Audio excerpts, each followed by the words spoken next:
Very interactive with us. Your comments, your views, questions are welcome via our social media handles. X, we are live on YouTube, we are live on myjoyonline.com. Of course, we are live on Facebook. Now, let's start off on the energy front because the Public Utilities Regulatory Commission, PURC, is warning key players in the energy sector, notably the Ghana Grid Company, the Volta River Authority, the Bui Power Authority, and the independent power producers could run into serious financial difficulties that could collapse the energy sector if urgent steps are not taken to revise the cash waterfall mechanism. And the revised mechanism in August 2023, the Electricity Company of Ghana was tasked to make a 1 billion cedi monthly collection and share with all players in the industry under an agreed formula. But the PRC, in a letter to the president and other key groups, says the agreement is not working, warning of a potential power crisis if not addressed immediately. Shortly, we'll speak to energy analyst Kojo Poku, who joins us via Zoom. But before that, though, let me bring you a similar view presented by the energy think tank Africa Center for Energy Policy, ACEP, which has been speaking about ECG's financial health at a news conference. Kojo Yauche is policy lead, petroleum and conventional energy.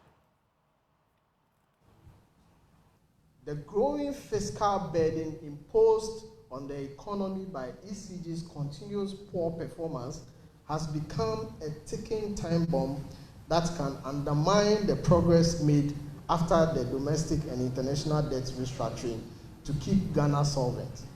With the level of debt accumulation and the intervention required of the state, it is just a matter of time before Ghana is plunged into another debt distress. With IPP debt mounting and gas suppliers and transporters demanding payments, the pressure on the government to sacrifice social investment is high. Already, some IDPs have begun targeting payment guarantees to pay some of their outstanding debts. Car Power, for example, has drawn down about $112 million to settle the debt owed to them. On the gas side, drawdowns on Standard Chartered Bank letters of credit by the OCTP partners have an outstanding balance of about $400 million to be settled by government. The government now needs to urgently replenish or stay current with the OCTP partners, failing which subsequent drawdowns will trigger an attack on the World Bank guarantee on the project. To conclude, the political lethargy to enable ECG to deliver value to the people of Ghana continues to hurt Ghana's budget and by extension, development efforts. The Energy Sector Recovery Program estimates that the realized power sector shortfalls between 2019 and 2023 were about $8.25 billion. This is sheer waste of public resources that cannot persist. In light of the above preliminary comments, ACEP recommends the following. 1. PURC should assume its regulatory functions over ECG. Specifically, the Commission should implement aggressive measures to have visibility over how much revenue is collected and spent on value chain participants and any other expenditures that may be undermining the sustainability of the sector. 2.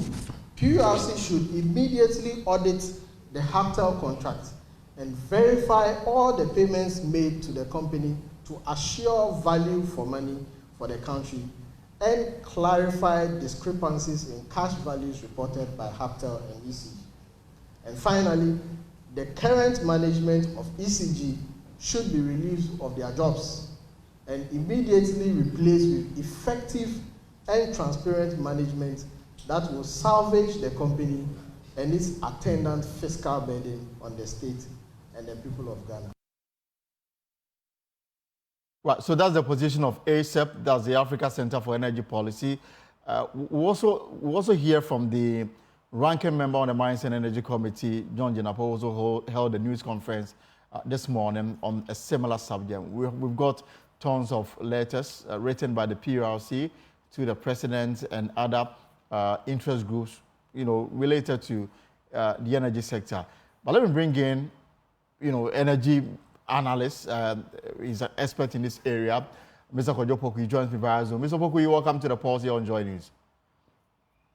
Good afternoon, my brother. How are you? Great, and it's always a pleasure to have you here on the pulse. So, thank you, my brother. So, listening to the ACEP news conference, the concluding part, according to them, is the fact that the current management of ECG, they have displayed a lack of competence in the management of the power company, and for that reason, they should step aside, and then a more competent management is employed. Do you share in this conclusion by ACEP before we get into the cash waterfall mechanism and other related matters? Not at all. I mean, ACEP is a renowned energy sector player, civil society organization that I've worked with over time. And I'm very surprised that they would make such a call. Look, when you have a civil society organization sounding the alarm bells and cautioning government of imminent danger, it's all welcome. I mean, we've all done that, and we've all played our role where we need to keep government on its toes to sound the alarm bells and push government to do the right thing. But when you look at the situation at ECG and what has brought up all this conversation, is the ECG management doing the right thing? The ECG management writing letters on the 28th of August to the stakeholder, to the main shareholder, the government, and asking the minister for certain interventions. If not, there are dire consequences down the line. That is not a management that you call incompetent. They are management that have seen the problems, they know the issues, and they are trying to get a resolution. Look, ACEP has every right to sound the alarm they sound. The energy sector indebtedness is nothing new. We've all known about this. As far back as Amewu's time, Honorable Amewu's time, there was a comprehensive document that was to be put in place. But every day comes with its own challenges. And that's why government is on its toes trying to put measures in place. The cash waterfall is challenged. The money coming into the cash waterfall is what pays for all the value chain. Now, you rightfully see that on the 28th of August, ECG writes a letter to the minister saying that, look, we have prepaid meters that are out of, it's not working, right? It's been over 15 years and they need to be replaced. Now, let me cast your mind back a little. I don't mean to digress. Somewhere in 2013, 2015, a similar exercise for salvaging all the prepaid meters in the energy sector was to be done under the NDC, and there was about 80 million facility in place. NDC wasted $40 million of that money in a bogus transaction where they bring in a company called LNI Investment and First Grace. And they squandered that money in bringing in fake meters that were not fit for purpose. Today, Honorable Jinapo is on TV holding press conference to come and say what? They shouldn't even bring themselves. Anyway, let me go on to the substantive matter. Look, this issue of people trying to make it look like it's PULC that is saying that ECG is bankrupt, that's not the case. What it is that a letter was written, as I have mentioned earlier, on the 28th of August by the MD of ECG, alerting the shareholder, the minister and government that, look, you need to make some capital investment into ECG. And there's a need to bring in a huge amount of meters to basically replace those ones that have expired. That is what ECG now said, that if that exercise is not carried out, it will now lead to the imminent bankruptcy of the company. Because bear in mind, we rely on mobilization of revenue to keep ECG afloat and to keep the value chain afloat. If, let's say, half of ECG meters are expired and they can't collect the right revenue, of course the sector will collapse. Of course, ECG will now not be able to collect the money.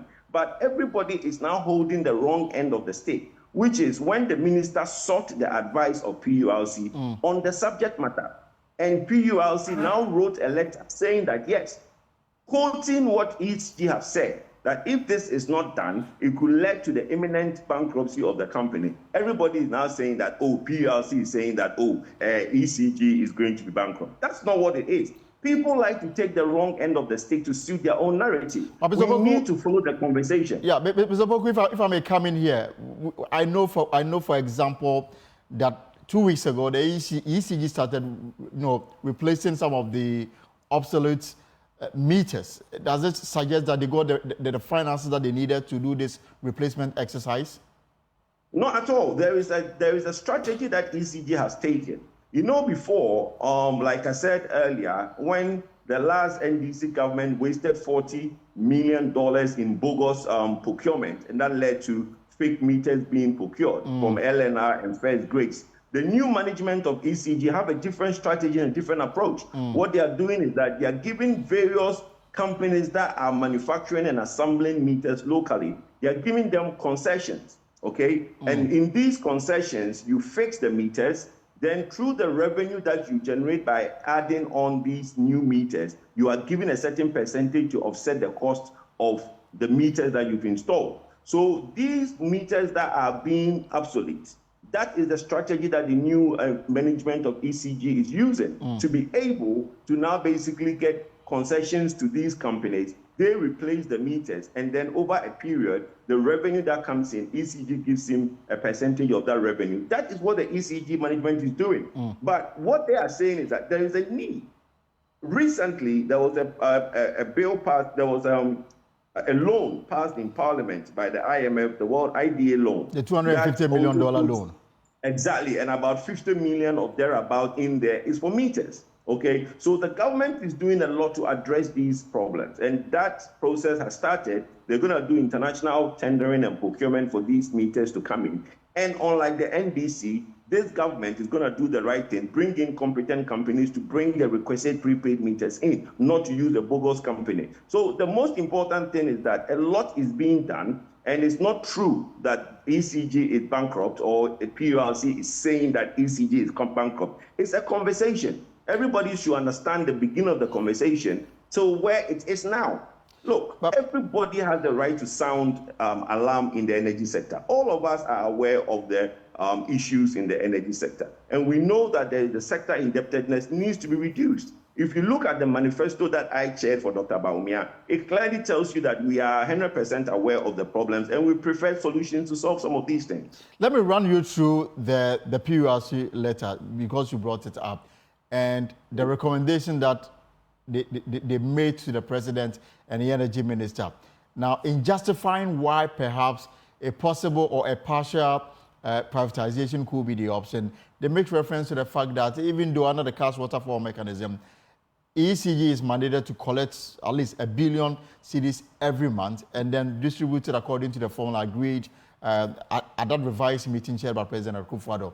Now, PULC says that ECG has not really been forthcoming in terms of the collections, and that is it impacting negatively on the finances of the other players in the industry. Gridco, for example, they are struggling to even pay salaries of their workers. And they come to the conclusion that the situation underscores the need for a deeper introspection and structural changes beyond tariff adjustment. And they reference, events in Kenya, Tanzania, and Uganda where they faced similar situation, but decided to, allow private participation in some aspect of their operations, and they are now recording successes. Should that be the way to go? 100%. And like I said, I mentioned earlier, I chaired Dr. Mahmoud Baumia's manifesto team, and that is the recommendation that we gave, the retail. Okay, look, this retail and private sector participation is something that has been on the drawing board even as far back when PDS came. When they were doing the NewCo, the media transaction, okay, some of us at the time recommended through COSECA to the ministry that they should let PDS take the main distribution, but the last mile, what you call the retail market, should be given to a private sector. So we do private various concessions, metering, do the boundary metering, and then ECG will sell the power or give the power to these private companies. They will now invest in the metering. They will now collect the money. And if ECG gives them 1,000 cedis, it's 1,000 cedis ECG gets back. But you also recognize the fact that if a private sector is brought in, like we witnessed in the case of PDS, they virtually used personnel and resources of ECG in undertaking their duties. So what really can the private sector do that ECG in the present state cannot be empowered to do? You are not listening to what I said. What I said is that we are not going back to the ECG PDS situation. What we call the retail end of ECG's operation is metering. okay, the bit that deals with customer service and metering and collection of revenue, that side should go to a private company. So now that ECG is saying that government should give them money to go and buy meters, if that concession area is for a private company, acquisition of meters, it is their headache. It is not ECG's headache, or it's not government's headache. So all that we are saying is that let's not go back to the PDS model. What we should go back to, and everybody in the sector agrees that the last mile retail market should go to private companies. They will not have the burden of providing the meters. Because look, the meters are a lot of money. If you look, put it this way, if there is over 100,000 meters in deficit, right, and each meter costs $200, 100,000 times $200, that's about 20 million, and it cascades from there. Right. So across the country, the expansion of households and how the country is growing, government and ECG cannot keep up in buying meters. So we need private sector participation in the acquisition of meters. But when the private sector brings in the meters, you give them that retail. So they do the revenue collection. Now, if they are doing the revenue collection and there is illegal connection in their concession area, it is their responsibility to check that illegal connection. Right. If they are doing that and there is fault in that concession area, it is their responsibility. That is what we are saying. Nobody is saying that we should go back to the PDS, and yes, it will be ECG customer service staff, ECG engineers that will now be given to these private companies, and the private companies will expand and bring on board new employees. But the most important thing is that that burden of always asking government to bring money to procure meters will now go to the private sector. Before I let you listen into what Jinapor told us a few minutes ago when he held our news conference in Parliament, let me just ask this question. I mean, clearly, the ECG MD, Samuel Dobek Mahama, says that since 2007, ECG has never been, capitalized.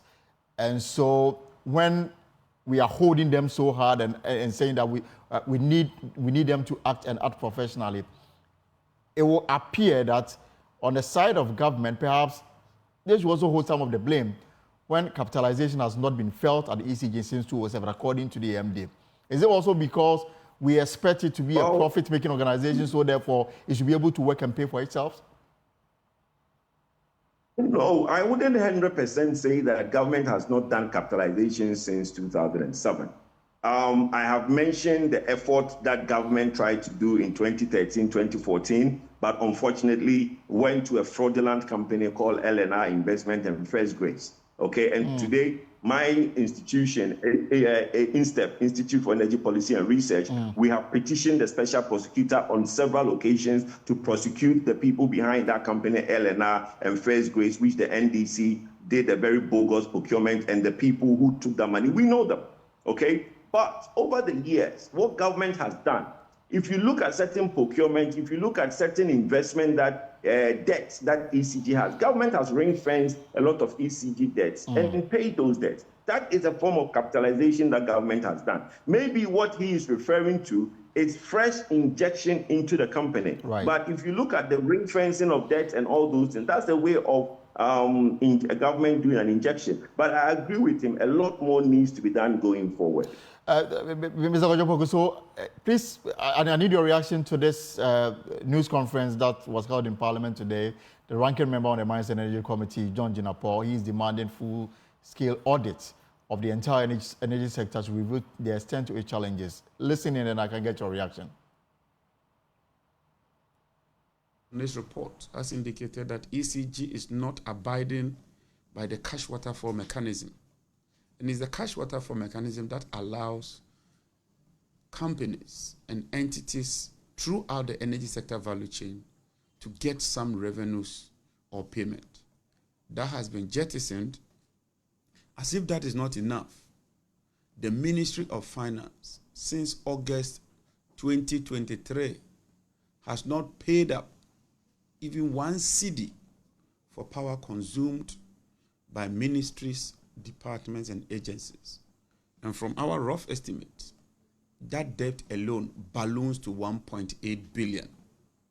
Clearly, they are passing the buck, just trying to manage the system and hand over a dilapidated, aging equipment, collapsed energy sector to President Mahama when he assumes office. The energy sector debt alone, based on our rough estimates, is more than $2 billion as we speak. We therefore call for a full audit of the entire energy sector so that we would have a fair and firm appreciation of the state of indebtedness, the state of dilapidation, so that whoever assumes office would prepare to tackle the challenges. There's an attempt to sweep all the challenges under the carpet and hope that they can just cross over the next election. But that is not the way to go. We call on the ECG to restore and respect the tenets of the cash water fund mechanism. We also call on the politicians to desist from the unnecessary political interference, which has culminated in this mess that we find ourselves. ECG, from what PURC states, is able to account for only 42% of the revenue requirement of the sector.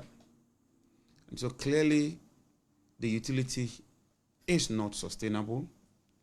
If we continue on this trajectory, the whole sector would collapse. As we speak, Tallow is owed more than $100 million that has not been paid. ENI is owed hundreds of millions of dollars, to the extent that ENI has called on the guarantee and government is defaulting on its debt obligation to ENI. WAPCO has also issued a letter to GMPC threatening to shut down the pipeline over accumulated debt of about $12 million. Clearly, the sector is suffocating. The energy sector is choking. The energy sector is crumbling. The energy sector is collapsing. This government has been sleeping on the job. Right from 2017, they kept on with the mantra that we have too much gas.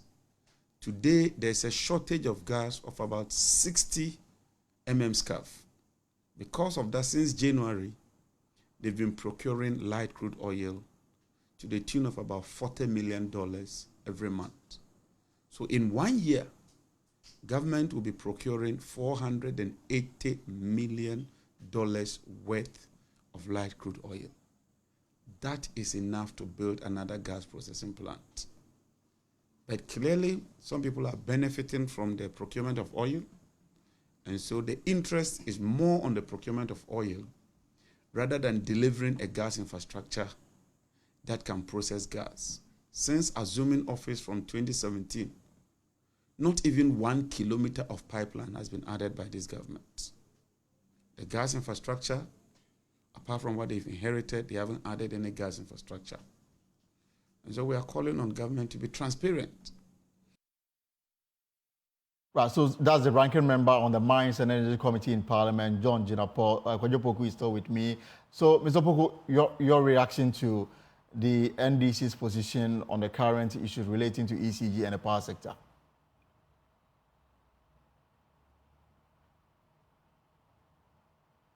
And if you can kindly unmute for me so we can hear you, Mr. Poku. I said every time I listen to my brother Jinapor, it's funny because he seems to forget himself. He just mentioned that we've not added a single kilometer of gas infrastructure. Meanwhile, everybody knows that we have put gas plants in Kumasi. What? We flew in the gas through the air to Kumasi. How can he say that? My brother, you see, you are even laughing, right? He says that we've not added a single kilometer of gas infrastructure. Meanwhile, today, we are generating power in Kumasi. We've extended the gas pipeline from Pistia to Kumasi. So how can he say that? Sometimes he forgets himself. Let's put that on the side. Look, the most important thing that the NDC and Mr. Jinapor should realize is that the light was off. And in 2017, there was $2.4 billion indebtedness. Today, the light has been on for 7 years, and he's saying that there's $2 billion investment indebtedness. Which one will Ghanaians go for? Will Ghanaians want their light to be off and there's the 2 billion indebtedness, or when the light was off for 4 years and we had 2.4 billion indebtedness? Look, like my brother Dr. Baumia always said, we have outperformed the NDC in every sector. The energy sector, we've been calling for a debate. We've been asking them to bring their manifesto, bring their performance, and let's debate these matters. They shouldn't come and hoodwink Ghanaians. When they, like I mentioned earlier, when they had opportunity to resolve these meter problems, they gave $40 million to a bogus company called LNI and First Grade. I, Kojo Poku, have petitioned the special prosecutor, and that matter is still outstanding. We know who those, we know who took that money from Capital Bank and all that. He shouldn't go there before we hold a press conference with documentation and expose some of these people. The most important thing that we should know is that, my brother, look, he makes a very good point. They need to do a forensic audit of some of these indebtedness and the challenge ECG is having in meeting the cash waterfall. That is a concern that is shared by everybody. It's shared by me, because I think that ECG should be able to do a lot more to meet the commitment of the cash waterfall so that the value chain can be paid. So yes, I agree with him in calling for a much more deeper audit in an attempt to find out why ECG is not able to meet the full cost. Because as he said, according to the letter from PULC, we are looking at something like 42% recovery, which is very low. Absolutely. Because we say that the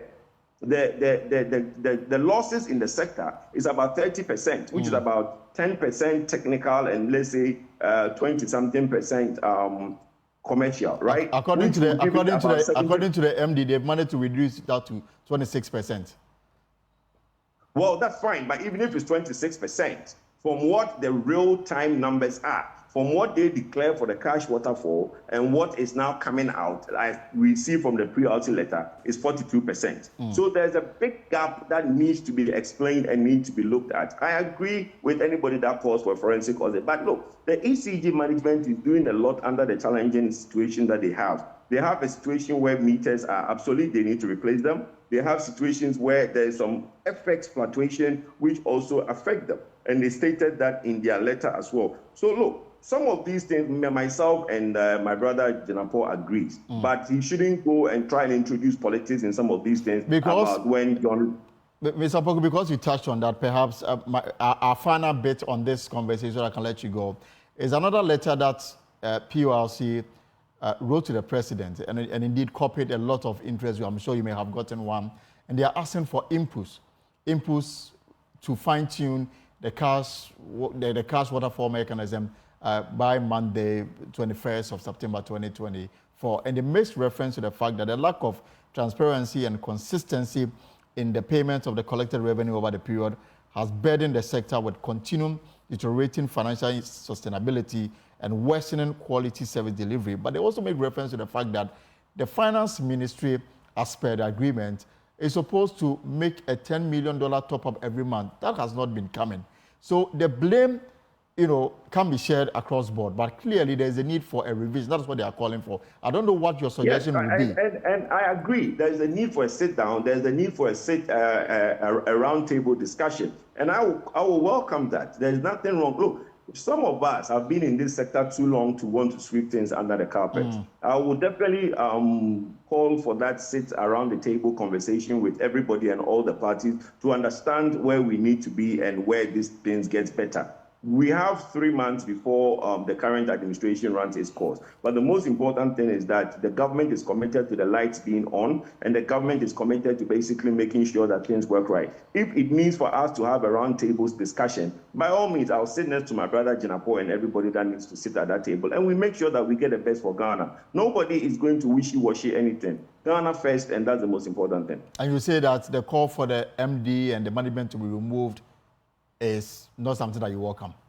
Why would they go? These people are working under extreme difficult environment, and they are doing their best. They are the ones writing letter to sound the shareholders, alert the shareholder that, look, these are the problems ahead. They are ringing the bell.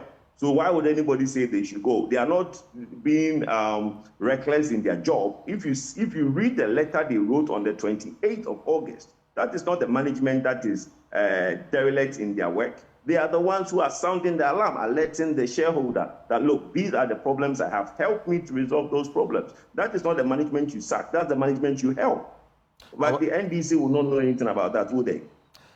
Mr. Kojopoku, thank you so much. Mr. Kojopoku is an energy expert and also speaks for the Dr. Bawumia campaign on the matters of energy.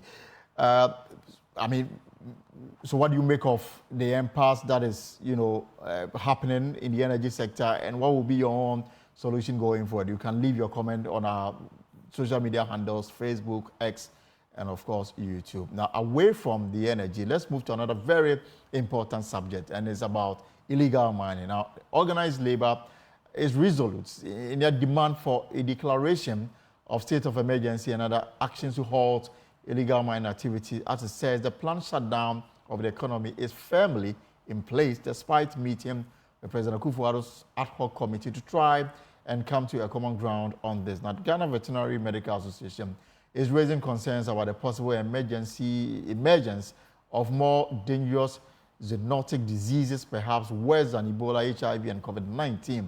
President of the association, Dr. Joseph Kofi Abu, joins me very soon for a conversation. So, Dr. Abu, you're welcome to the post. Explain this concern about possible emergence of more dangerous zoonotic diseases. I mean, what exactly is that? Yeah. Good afternoon, and thank you for the opportunity. We from the Medical Association. We can hear you, but if you have a television set with you, you can mute the sound so we can hear you loud and clear. Yeah, I don't have a television with me. Yeah, please go on. Yeah, it's much better now. Yes, we are saying that we from the Ghana Veterinary Medical Association want to condemn operational police and organized labor to condemn the illegal mining going on in this country.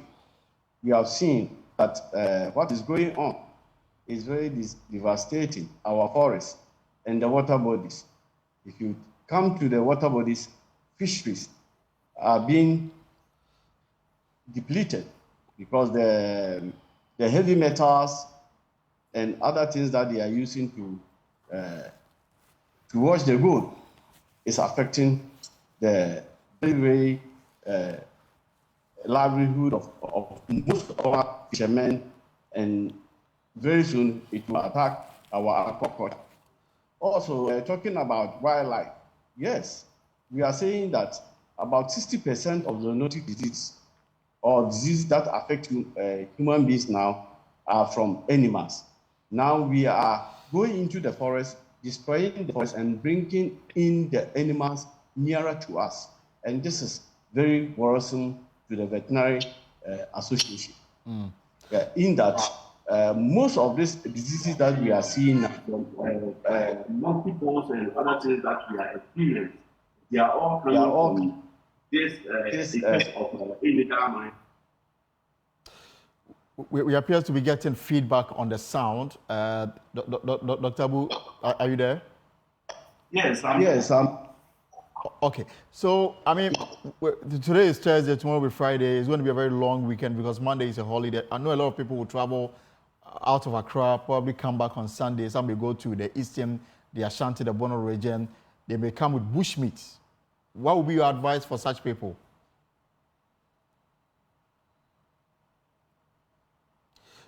And if you can unmute for me, Dr. Abu, so we can hear you.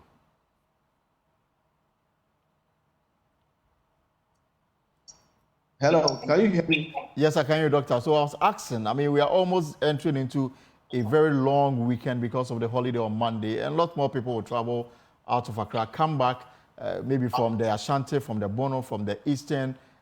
They may buy bushmeat along the highway. What would be your advice to such individuals? Yeah, for such individuals, I'll talk about a name stretch. Yes, traveling from Kumasi or going to Kumasi, you find that people are bushmeat along the way. These days, people are using insecticides and other drugs to trap these animals. So when you buy such animals, you are putting your life at risk. Not even that, these animals are also living within the forest areas where they are doing this illegal mining, especially the name area where most of this bushmeat has been sold. These animals live in the forest. They go, they feed on the grasses. So by all means, they pick some of these heavy metals and chemicals that are being used by illegal miners. So they should be cautious. And I think we should start analyzing some of this meat. Veterinary services and other stakeholders should now, and the Forestry Wildlife Division should be taking samples from these animals and testing, because nowadays we have been getting a lot of diseases, kidney diseases and other things, and we don't mind. I'm sure if you look at the pictures that are being shown, these animals, they all drink water. They go in, they take water, we go, we kill them, or even some of them die. They pick them, prepare them, and sell them by the roads. You buy them, and you never know what tomorrow will be. You'll be putting into your stomach. So we are being. We should be cautious when we are buying. But is it your suggestion that perhaps we may have to consider the banning of, the eating of bushmeat from mining endemic areas? Yeah, for that one, we have to prove it scientifically.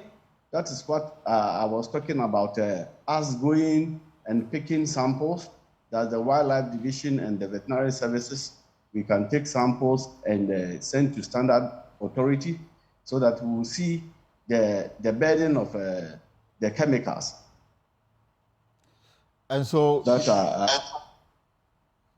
okay, so therefore we should be cautious when consuming such, products. Yes, we should be very, very cautious when consuming that such products, and especially even the fishes that the local ones that we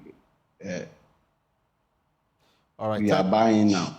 Okay, thank you so much for your time this afternoon, Dr. Abu, from the Veterinary Service Department. I mean, the caution is quite clear that you need to be cautious when you are consuming such animal products because of the danger we are in as far as illegal mining is concerned. We'll take a short break. When we return, we'll talk about teachers and cancer. You're welcome back. This is a pause here on Joy News. And a while ago, we were talking about illegal mining and the impact it's having on the health of a lot of people. Now, the matter we're going to discuss also relates to health. The Ghana National Association of Teachers says it is alarmed by the increasing cases of cancer among its members. The association says as many as 2,500 teachers have been diagnosed with cancer between January and May this year. The cases are prevalent in the Ashanti, Eastern, Western, and Central regions where galamsey activities are high. The high cost of cancer treatment has also priced teachers, some of them out of treatment, leaving them in a life and death situation. NAT has therefore set up a cancer foundation to support teachers with cancer. For what is causing, let's get more on this matter here on Joy News. Armstrong Thomas Asante is the NAT Cancer Foundation Board Chair. Mr. Armstrong, you're welcome. Thank you. And of course, Roger Na is Roger Na Sunday Nyaba, NAT Chairman Eastern Region. You're welcome.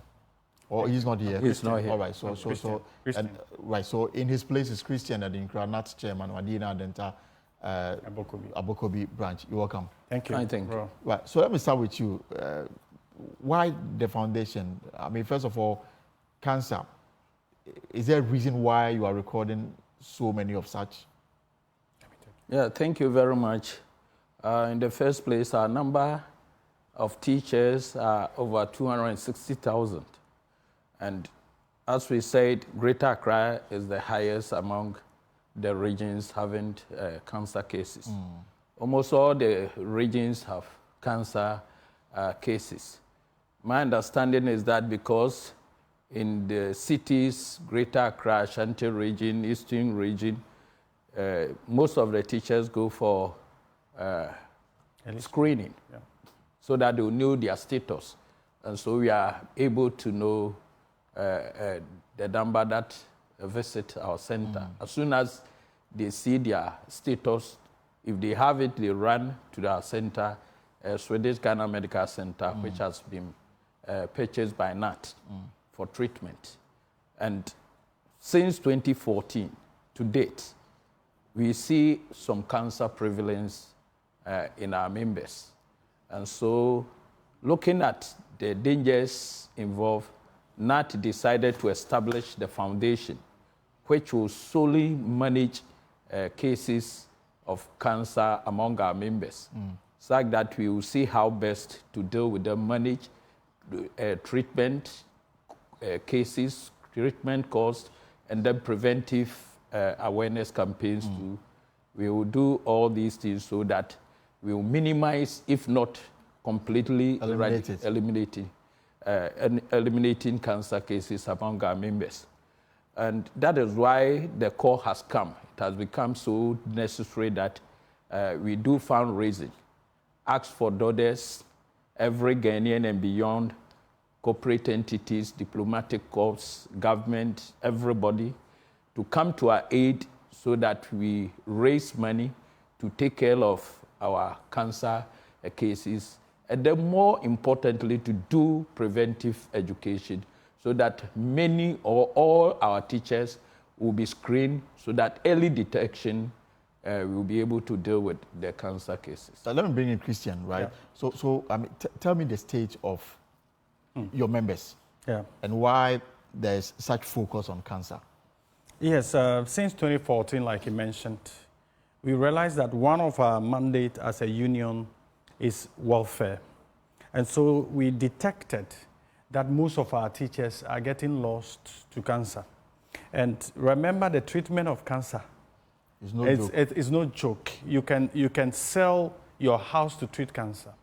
And so looking at the devastating nature of cancer on our teachers and the excruciating pain and hassles they go through, we came together to start contribution. And so we started with 2 cities. But looking at the rising costs for treating cancer, in 2022, we increased to 5 cities. And look, for every year, the teacher contributes 60 cities. And it will take 30 years for the teacher to contribute 1,800. But of course, we dwell on our strength, our solidarity, that if we put all these 5 cities together, we can support our members who may contract cancer. And so we have 4 stages of cancer. The first, second stage, you can be treated and you'll be fine. You go back to the class and teach. But the third and the fourth stage, which is even more expensive, look, we spend about 750,000 or 750,000 on treatment. That's the minimum. And if it gets to the third and the fourth, we spend close to 250,000 before the teacher. And even that one, the third and the fourth, and then the fourth stage, there's no coming back. That is it. Okay? And as a country, if we do not take care and support the Nat Cancer Foundation such that we treat our teachers with cancers, because the numbers are frightening, we will have empty classrooms soon. Even with this number that we have, the teacher will move from the hamlets, all the places to come for treatment at the center, the Sweden Ghana Medical Center. He or she is losing contact hours. That is how crucial it is. Right. That your child that you have committed to our care to take care of has to battle cancer. Yes. And of course, it's not only the money, but the pain, the time lost. And the thing is also that if the teacher is not in a very healthy situation, there's no way you can impact. There is no soundness to impact positively on the child. So the Nat Cancer Foundation was actually put together by the National Council, or for that matter, all teachers, to ensure that we have 5 mandates, raise funds, ensure that we educate our members, ensure that we offer treatment, ensure that we screen our members so that before even it gets to 3rd and 4th stages, we will be able to detect, support the teacher for him or her to be treated. Remember, the 5 cities we pay, brother, covers the teacher, his or her spouse, his or her 2 children below the ages of 18, and then the retiree teacher. So the 5 cities you pay, the teacher pays a month, caters for 5 people because the retiree teacher isn't paying. And so it's becoming a burden on the fund or the Cancer Foundation. What kind of cancers are we talking about? We are talking about cervical cancer, we are talking about prostate, we are talking about head and neck cancer, we are talking about blood cancer, we are all forms of cancer that the teacher, by mistake, or the teacher will acquire. We treat it. Are you getting it? And the rate is suggesting that now it is the prostate that is increasing. Why? Because people don't do early check. People don't do any check. Our men, male teachers, let's check. Because you may never know it is on you, but because you are becoming, I am the man, you don't go to check. By the time they realize it gets to the third, fourth stage.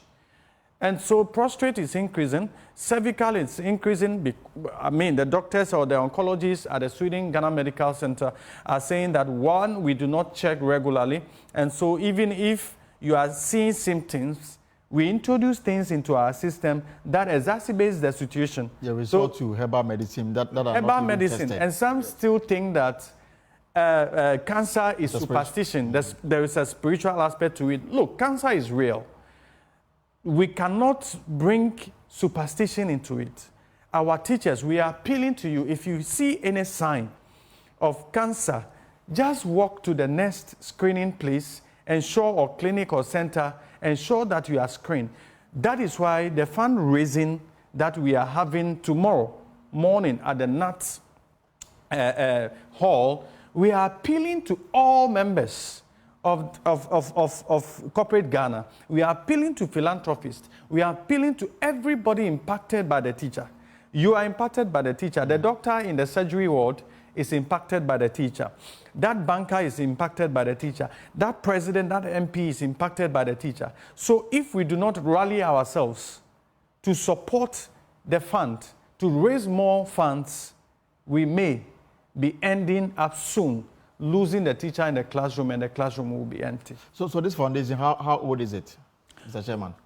Oh, we started in 2022. It's 2 years now. And so far, what has been the support from the foundation to the members? The support has been the contribution. And as my brother rightly said, the contribution is woefully inadequate. Despite your huge numbers? Yes. Yes. The contribution is woefully small because, the rising cost of treatment is the factor. So the same money we raise, which was able to take care of, say, 100 patients as the time passed, can no longer take care of such patients. So that has called for the need to solicit for support. And all these cancers we are talking about is not covered under the National Health Insurance Scheme? No. No. So it is our members that we have to support in the treatment of... So in the support system, is it, you pay for everything? Everything. Yes, everything. Such that, you see, the 5 cedis we contribute comes in. But the inflation, the medicines are imported. Okay? The medicine for treating cancer is imported. So remember, it's inflation. Remember, exchange rate affects it. And so if we were paying, let's say, 46,000 cedis, 2014, or 2016, 2017, now everything is dollarized, such that all the medicines that we import, we are still contributing 5 cedis. But the medicine is increasing, the price of it. And so when it comes like that, and of course, remember that the numbers keep increasing. We don't know why our teachers are acquiring cancers, all forms of cancers. Perhaps you need to also commission investigation into it. The root cause, so that in your attempt to prevent it, you will use that as a measure to get to the root cause of it. But before we talk about the fundraising this week, let me bring in Roger Nyaba, who is the NAT chairman in the Eastern region. Mr. Nyaba, you're welcome. So tell me about the story in the Eastern region. Thank you very much, and good afternoon. Good afternoon. Yes. Yes. In the Eastern region, as my colleagues have indicated, it's not different in terms of figures. The figures are scary and alarming. When you take, for instance, the data coming from the Foundation and the Sweden Ghana Medical Center, as at May 2022, 2024, you realize that Eastern region was one of the 4 top prevalence rates in the country. But what is sad about it is that when you compare, even Eastern was the 4th in terms of numbers. When you come to, in terms of treatment, Eastern is topping in terms of the treatment. Look at over 1.6 million was spent on members coming from Eastern region, against a figure of 250. This is something, when you look at it carefully, even though we have the proximity to the center or to Greater Accra, what it means is that early detection is a serious issue around here. Right. Because the earlier the detection is done, the better and the less treatment the cost will be. So in terms of Eastern region, the figures are not good at all. And I think the foundation have come a long way to at least. And Mr. Nyaba, is there a particular kind of cancer that is so prevalent in all the cases that you are dealing with? Is there one that stands out and appears to be among a lot of people in the region? I'm talking about your members. Yes, in terms of Eastern region, what comes up is the breast and the phosphate. Breast and phosphate is the highest in terms of the figures. And I mean, the basic thing here is that if you are a man and you are 30 and above, I mean, you are prone to prostate. If you are a lady too, breast cancer is something that you may battle with in your lifetime. That is, if not detected early and dealt with. So, thank you so much, Mr. Nyaba. Let me come back to the studio. Let's talk about, so this weekend you want to focus attention on raising more funds to undertake this noble exercise. So what really is happening this weekend? Yeah, it's tomorrow. Tomorrow, 6 p.m. to 9 p.m., we are doing a mega fundraising. So we are calling on all well-wishers, diplomatic corps, government machinery, the ministers, the MPs, all individuals who care about the teacher, who hears this story, the plight of the teacher. We are appealing to everybody to come to our aid so that we raise huge sums of money so that we will be able to do preventive education, so that we sustain our teachers. We need sustainability so that we will be able to diagnose, screen, diagnose, and treat them. And if that is done, we will save a lot of teachers for our dear mother Ghana.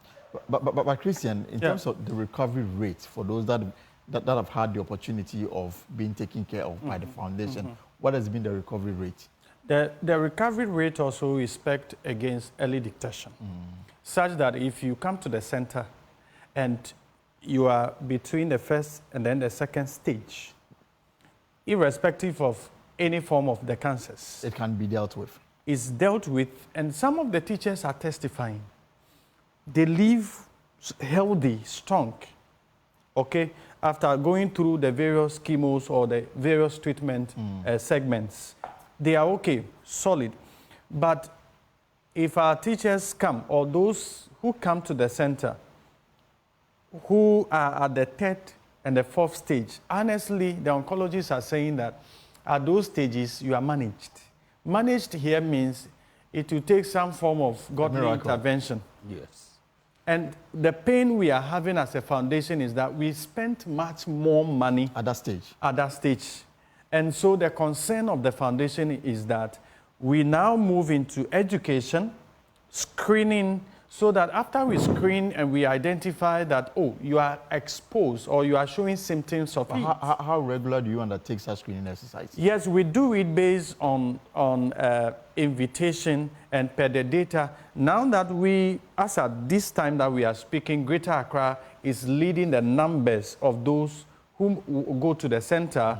We now have to focus attention. However, those smaller numbers in those regions also, because they are not having access to the modern facilities to screen, the numbers are smaller, but they will come with a rate that is at the 3rd and the 4th stage. And so we are spending more, like Roger said, in the Eastern region, though Greater Accra is topping the numbers, we spend more money on those teachers coming from those areas. And so Friday tomorrow. But is it a case that they only got to know of their status when they visited a health center, perhaps with a different, ailment, and yes. then later yes, that's what is happening. That is what is happening. That's what is happening. And so we need to So therefore, personal responsibility for one health becomes very paramount. That's it. And so you need to be educated. When you are aware of your responsibility as an individual to do regular checks. I mean, breast, when we went to Koforidua, for example, where Roger is coming from, or Roger is, we realized that the women have it more. They have more lumps because they don't check regularly. And the prostate too, we detected some. Those already are showing clear signs of cancer. This one, you need not to go and you need not to, and so personal awareness is key in solving and in reducing the various stages. And so the recovery is dependent upon early detection, for that matter, how you yourself, you put yourself in the treatment process. Because some of them, the oncologists at the Sweden Ghana Medical Center, will give you a time schedule. You realize that some don't take it serious. So it's undulating, but it must be consistent to ensure that the treatment is complete. If it's not complete, it spreads to the other parts of the body and it becomes worse. Of course. An exacerbated case of cancer is worse even before you die. And the fact of the matter is that we are talking about teachers, but this goes for everybody. Yes. Absolutely. Yes, everybody. Yes. And remember, we are treating the teacher, his or her spouse, the 2 children, and then the teacher that retired 2022. It's also being taken care of. It's also being taken care of. So who have you invited to this fundraising exercise? We are inviting you, everybody in corporate Ghana. We are inviting the diplomatic corps, all the embassies, we have invited them. We try to reach the MPs. We try to reach all the philanthropists that we know. We try to reach out to chiefs. Because look, the teacher lives with everybody. As far as you are a human being, you have some darkness in you. You need a teacher to break that shackle of darkness within you. That's education. And so for you to be educated, it takes the teacher. And not any teacher, but a professional teacher. And that is why the union takes it upon itself that we rally our strength together, bring 5 cities into that pot, so that if any teacher, his or her wife or husband, the 2 children, are with cancer, they are treated for free. And so you looking at us and watching us on JoyNews today, tomorrow, we are inviting you, whatever you will do to support the teacher, just with 5 cities. So this is a 5 cities campaign that sit at the comfort of your home. We have opportunity for everybody to donate. We have opportunity for you, those who are coming tomorrow for our cocktail lunch. All we are praying for is that come with good support, give us that money to support the teacher who impacted your life. And so tomorrow at the Nat Hall, at Abraka, everybody that is watching us, please come along, support the teacher. The rate at which we are losing our teachers to cancer is frightening. And so if we do not take action now, we may have empty classrooms soon. In the future. Mr. Chairman, your final words. All that we are saying is that cancer is real and it is treatable. Everybody... If detected early. Yes. Everybody must go to health facility for screening so that you know your status. And then come to the aid of the teacher, support us so that we remove this challenge from our heads. All right, thank you so much. Thank everybody. The chairman and Christian also, and of course, Mr. Nyaba too. So the date is tomorrow at the Nat Hall, 6 p.m. It's a fundraising exercise for the Cancer Foundation. Yeah. Yes. All right. So away from that, let me bring you an update on a story that moved many of our viewers. Matilda, the courageous young girl who suffered severe burns just before her BEC exam, is now set to undergo life-changing surgery. Thanks to Beyond Burns International, her dream of recovery is within reach. My colleague, Jacqueline Ansuma has more. Okay. Now, 2 months ago we met. How has it been so far? It's been good. Not so good, but it's good. Good, eh? Yes. So that were the short words. But then, what has been some of the challenging moments when it comes to your recovery? How has it been?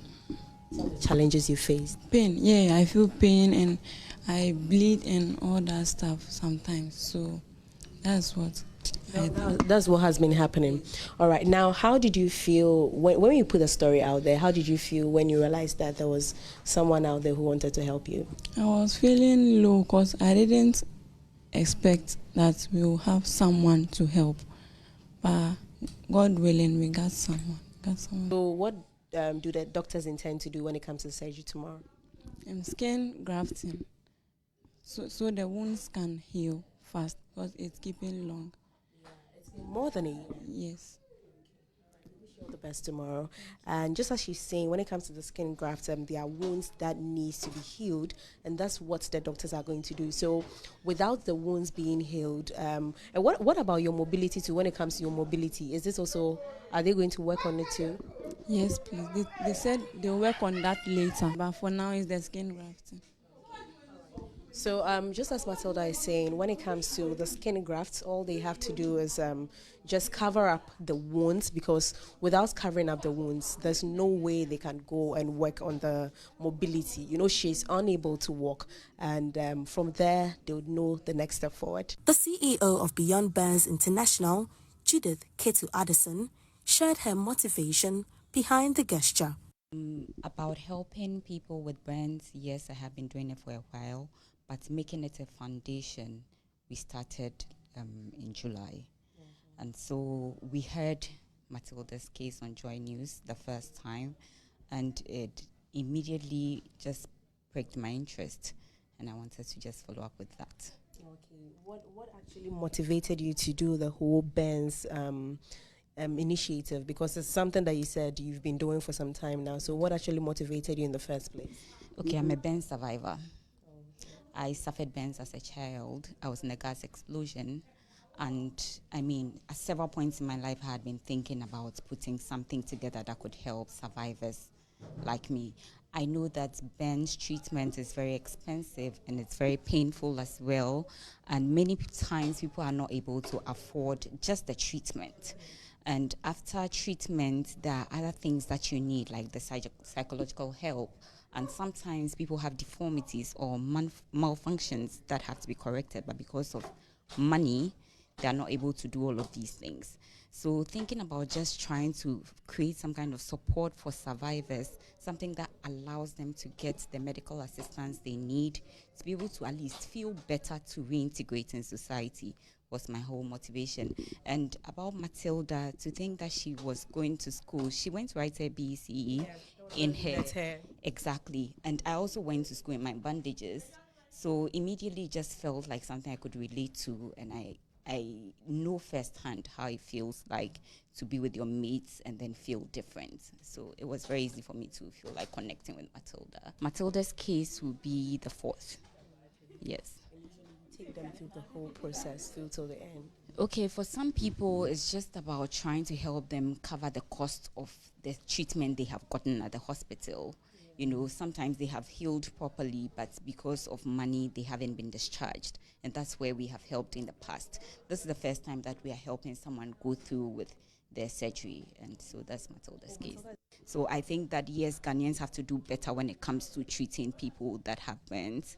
I've experienced it. It wasn't the best of experiences. I've had to struggle my whole life trying to make people know that I am more than my burns. As Matilda undergoes her surgery, today, 19 September 2024, her dream of recovery and becoming a lawyer is closer than ever.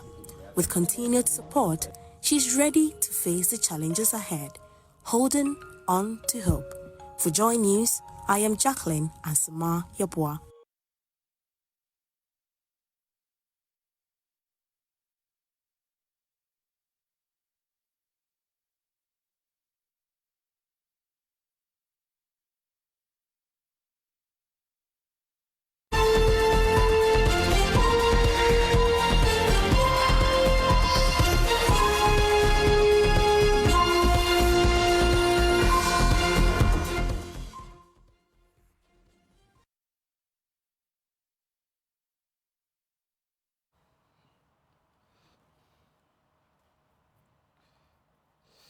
Right, welcome back to the Pulse. Now, let me take you outside the shores of Ghana. Now, several people in the Central and Eastern Europe have died in flooding caused by Storm Boris.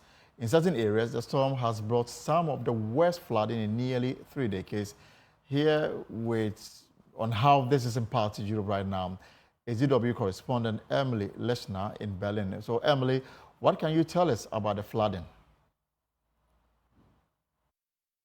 Well, waves of heavy rainfall have caused flooding in Austria, Romania, Poland, the Czech Republic, as well as southern Germany, and other countries like Hungary, Croatia, Italy, and Slovakia are bracing for flooding as well.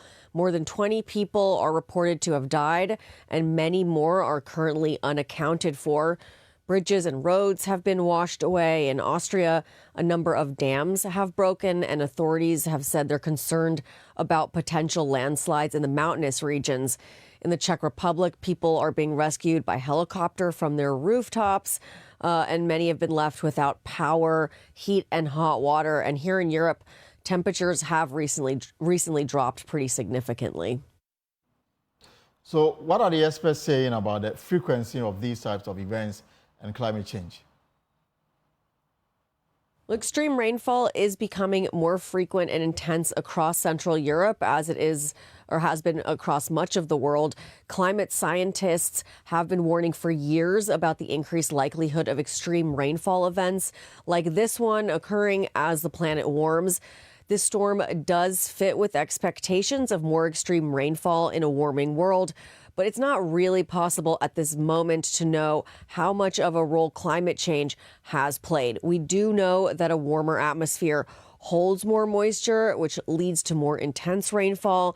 Warmer oceans also lead to more evaporation, feeding storm systems. And the Mediterranean Sea reached its highest temperature on record this summer.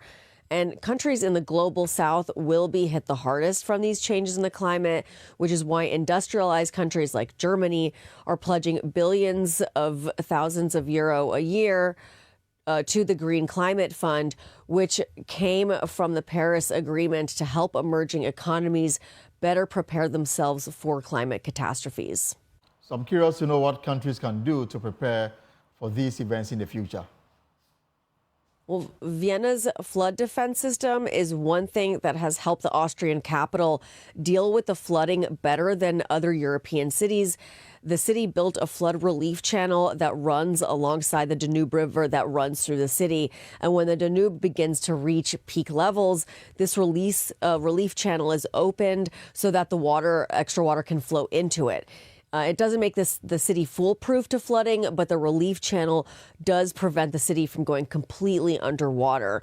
But even without a relief channel, cities are doing their best to mitigate the impact of the flood. Wrocław in Poland is expecting the Odra River that goes through the city to be at its peak today. So they've been evacuating nearby homes and hospitals. And the city has also made efforts to fortify the embankment. There have been efforts to collect donated food and clothing early to help those displaced or made homeless by the flooding. And the Polish government also announced earlier this week that they've allocated hundreds of millions of euros for victims and for cleanup efforts. Thank you so much, Emily. We'll take a short break and return to wrap up the show. But before we go, how about having access to a teacher and resources to assist in your homework or studies on your mobile phone while on the go? Now, that's exactly what the Ghana Knowledge and Skills Bank is providing to Ghanaians to deepen knowledge and skills development. The World Bank funded initiative with the aim of building a knowledge base to improve the economy. So what exactly does it entail and how does it work? Joining us in the studio for more on this is Hayford Riley Wilson, Contract Manager, Ministry of Education, right? Yes, please. And of course, Deborah Asma from Impuntu Technology, Mini Development. Is that not it? Yes. All right, so tell us about it. About the Ghana Knowledge and Exactly. Skills Bank. We are happy to announce that with the support of the Ministry of Communication and Digitalization and the Ministry of Education, the World Bank's sponsored project with the Ghana Knowledge and Skills Bank has been launched. Mm-hmm. The main idea of the platform, which is a web-based platform, and there's also a mobile version of it, is to enable students, content creators, teachers, researchers have access to, from the content creation point, upload their content, and from the student and research point, have access to relevant content to use in their education. It's not like your ordinary library where you just go to read materials. But like you said in the introduction, it's going to facilitate studying such that we have made available a private tutor in the form of an AI agent. So if you go to it and you're having challenges, you don't have to feel shy or embarrassed. You can ask it a number of times to explain and break down the concepts for you. You can also have practice questions and practice as many times as you can. The platform would grade the practice questions that you have done and tell you your score and enable you go back and then re-practice. There's also a predictive feature of it where it predicts examination questions based on historical questions that have been uploaded in the system. So in summary, this is what it is for students. For content creators, you can go and upload your content. Teachers who offer studies to other students, who offer study materials, who have translated course content in the local languages, can go and upload their content there and have subscriptions for those contents. Same for researchers who are looking to publish their materials, or publishers who have hard copy books can go and put the soft copy on the portal for people to have access to. So basically, we are doing away with books. Yes, I mean, for the hard copy part, yes, but the intention is to democratize education. So we are saying that irrespective of where you are, whatever your challenges might be or your jurisdictional deficiencies, it cannot be because of where you are that you couldn't have access to good content. Now, most of us, if not all of us, have phones, even at the remote areas. Sure.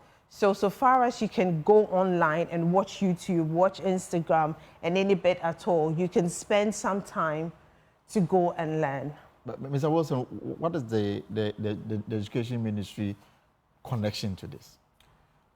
Okay, the Education Ministry actually developed the terms of reference and then engaged the vendor once the terms of reference had been developed.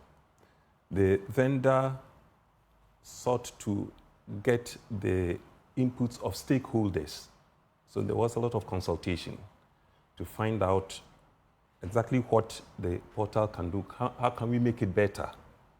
And then we also assisted in the choice of the content, the books. Currently, we have over 61,000 e-books uploaded on the portal. And this content is for a very wide range of users, from kindergarten through JHS, through SHS, the TVET, to the universities, and even researchers, lifelong learners. Okay? They all have content that is available, which they can access. Okay, so this is what the Ministry of Education did. So Deborah, the target, the age bracket, is it open to everybody? It's open to everyone.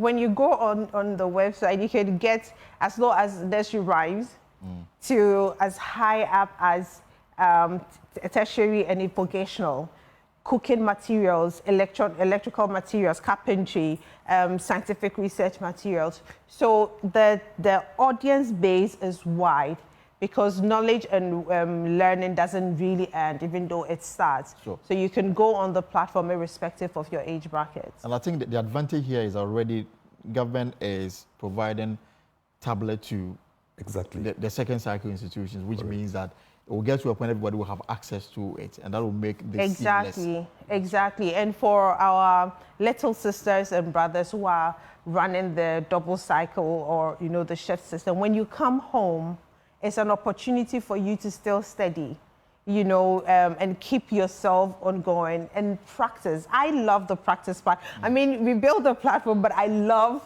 the practice part of it. When you practice and you get 2/20, it tells you that you need to manage your confidence and go back and do your research, So yes, it's for a wider. So Mr. Wilson, when is this starting? No, it's already started. It's live. It was launched 2 days ago. Okay. But it's been live. students who wrote their BEC, it helped them. It helped them. And for the WASI as well, because it has all the old questions. And now it has up to 2024. Yes. And even the new questions based on the new curriculum. Yes. Yeah. But will it be too early for me to ask about success rate, knowing very well that we are still getting everybody on board? What your success rate would be looking at would be what exactly the sign up. Yeah, how it is helping the students improve on their studies and learning. Okay. In terms of their uses of the applications, how comfortable and easy is it for them, and the impact it's having on their overall development. So please go. It's too soon, but we can give you feedback from users. We have parents who are satisfied with the fact that, well, there is the funny part of them not having to trouble their heads with their students' homework anymore. But they are excited about the self-learning approach on the system.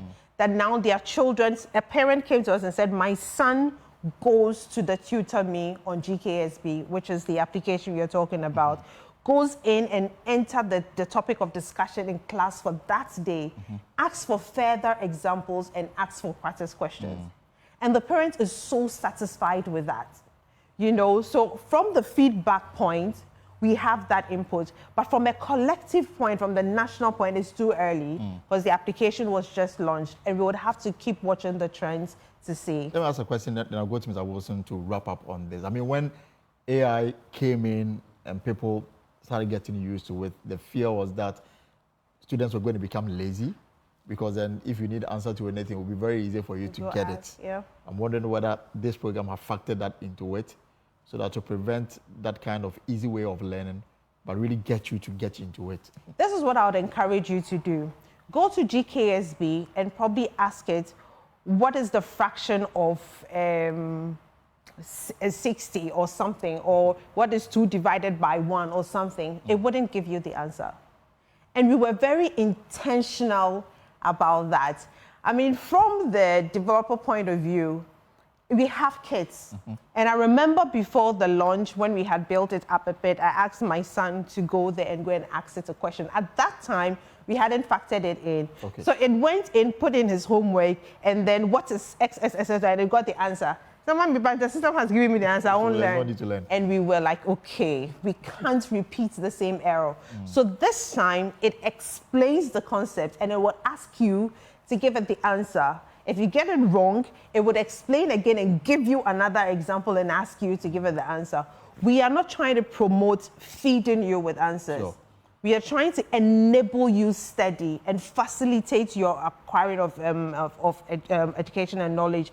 But we want you to leave the system having built an understanding of the concepts you went asking for questions on. Okay, we are wrapping up. Mr. Wilson, yes, sir. Final words, and then Deborah can conclude for us.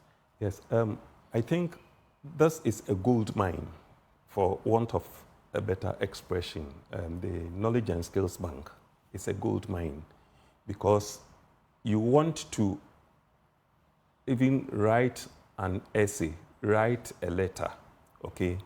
You can actually use the AI. So it's, at some point in education, you wouldn't have all the information in your head, but you must know how to get the information. And we do this even in our working life.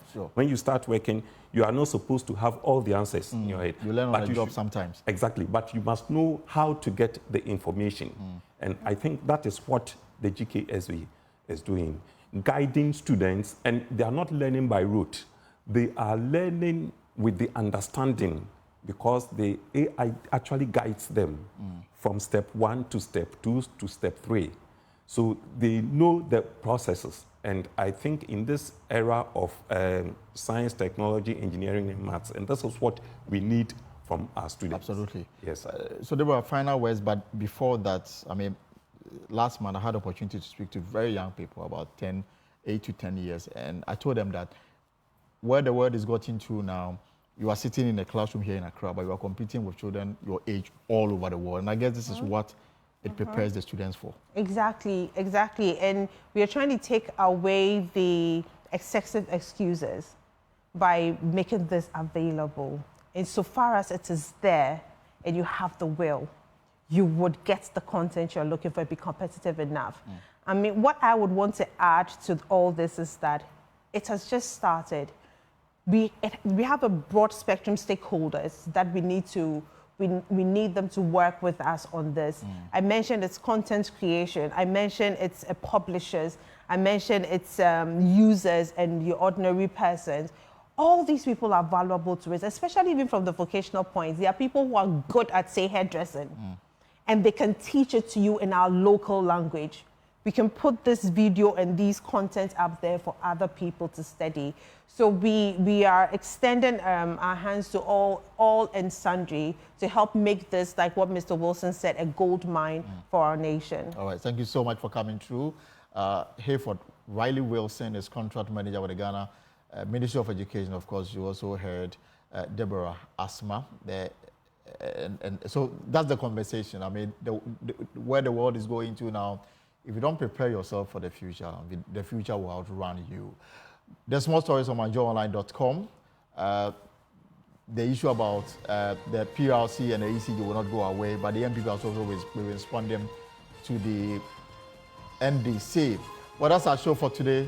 Tomorrow, same time, 3 p.m. we'll be here. Whatever you are up to in the hours ahead, I hope it's profitable. My name is Elton Bobby. Have a good evening.